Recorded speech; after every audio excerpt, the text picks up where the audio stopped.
Do you know what a shepherd tone is? What about a barber pole?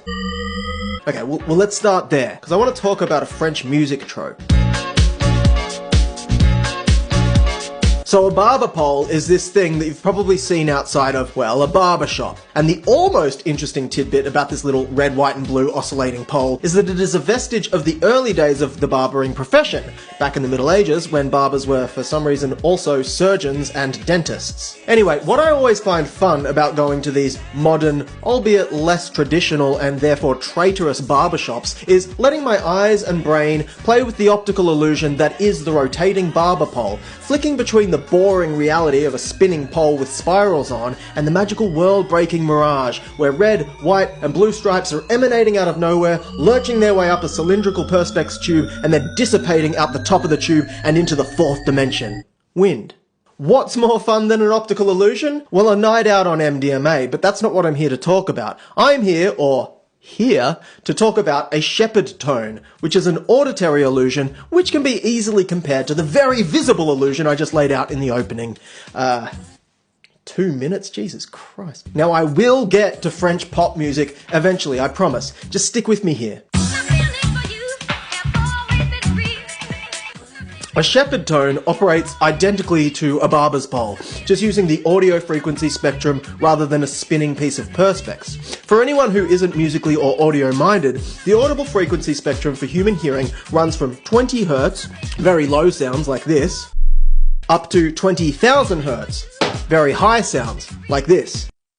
Now, if you couldn't hear either of those sounds, it means that you're old and your hearing has been damaged by the screams and the harassment of your ungrateful, bratty and entitled little kids who won't give you 5 minutes to just fucking think about one thing other than their needs for just a goddamn second. And if you sweep a synthesizer tone across the range, you get a sound like this. Now, if you visualize that sweep on a spectrum analyzer, you can watch the frequency move from left to right. And if you turn that spectrum analyzer on its side, you can watch it move from the bottom to the top. Not unlike a certain red, white and blue pole we were discussing earlier. Now imagine a never-ending sequence of synthesizer tones evenly separated, sweeping up the audio spectrum over and over in unison. Better yet, listen to it. It sounds like the pitch is constantly getting higher and higher, and that is because it is, but it's also restarting from the bottom of the audible spectrum over and over again. Plus, it's spilling out the top of the audible spectrum over and over again.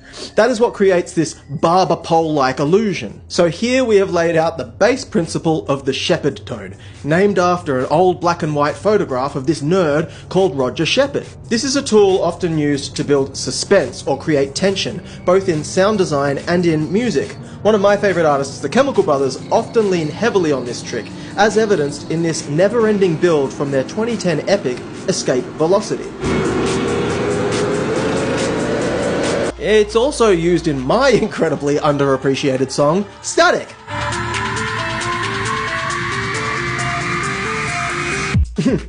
Wow, that song and the entire catalogue of available music by Null sounds really good. Imagine if somehow it took off and garnered a huge audience roughly 10 years after its original release. That would be one hell of a success story. So what's with all this barbershop and shepherd tone shit? And how does it relate to French music? The reason that I bring this up is that I wanted to paint the idea of an unresolving eternal auditory illusion, because I think that's a good way to describe this chord progression motif that for some reason permeated French pop music in the early thousands. Now I do make music, but I've never been much of a music theory guy. I'm a self-taught, auto dickhead. I think that's it. Where you're too emotionally stunted to think that anyone can offer you any advice or direction that would be better than what you've already figured out for yourself, and that actually you already have it all figured out, whilst everyone else is just following the crowd. Yeah, auto dickhead. So I don't totally understand the theory behind this, but typically in pop music, a chord progression might loop through a few nice changes and then resolve on a nice final chord, which creates an ambience of, and here we are back at home again,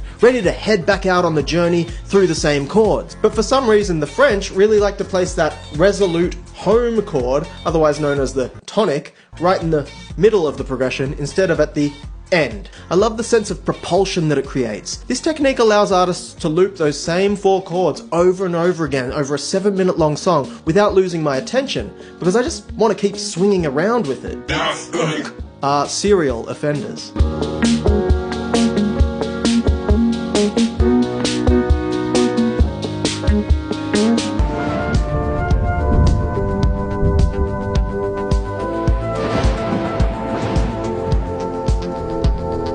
Another French house classic uses the same trick.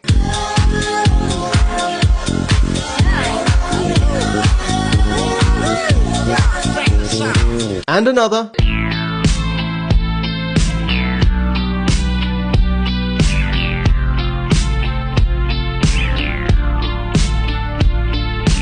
And another. And another. They say love is nothing but a sore. I don't even know what love is. And I'm throwing in this American artist because this song owns, and honestly, it just sounds like another French house song to me.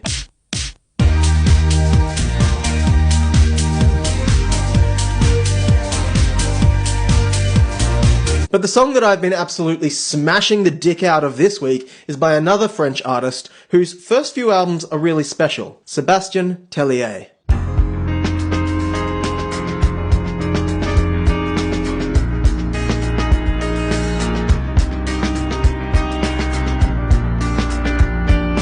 Sébastien Tellier is the French alternative pop singer-songwriter and multi-instrumentalist who has never been afraid of exploring new niches and sound palettes. This is greatly demonstrated in his jump from the suave, new wave and cabaret-esque moments heard on his truly awesome album Politics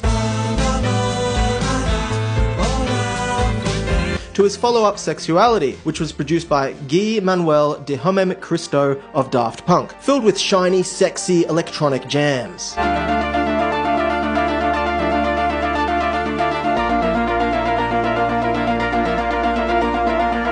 But his truly most inspired moment as an artist to me is still the release of this arresting and tirelessly engaging 7-minute meditation on an endlessly looping piano and drum loop, La Ritournelle.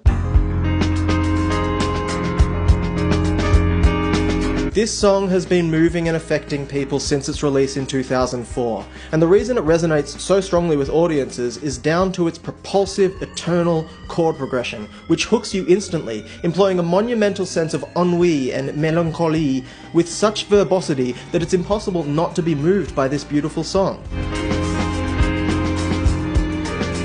It is a song that starts at the end. I mean, who starts a song like this? That is to say, from second one of this song, it feels like we're at the coda, the summary, the outro, like we've sat down to a film 60 minutes late and we're joining in Act 3. The opening seconds telegraph that we are already deep into the story that this song wants to tell. It is dramatic, it is emotive, it is urgent, with boisterous string section swells rising and falling away with the strongest impact. The song stretches for a full 4 minutes of reflection on something important before we are finally greeted with a short vocal sequence from Sébastien, documenting the steadfastness and power of the love he feels for the subject of this song. This is paired strangely with a twangy, plucky bass guitar accompaniment which jitters away alongside his vocals for a short 40 seconds before both ebb away into the ether.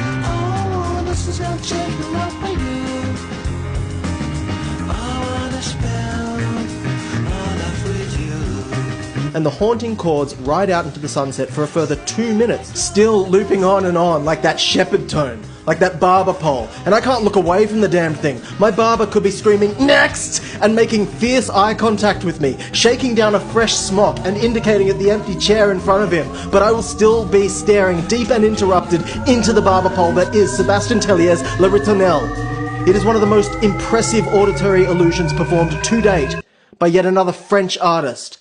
The French are crafty, I tell you. Don't trust them.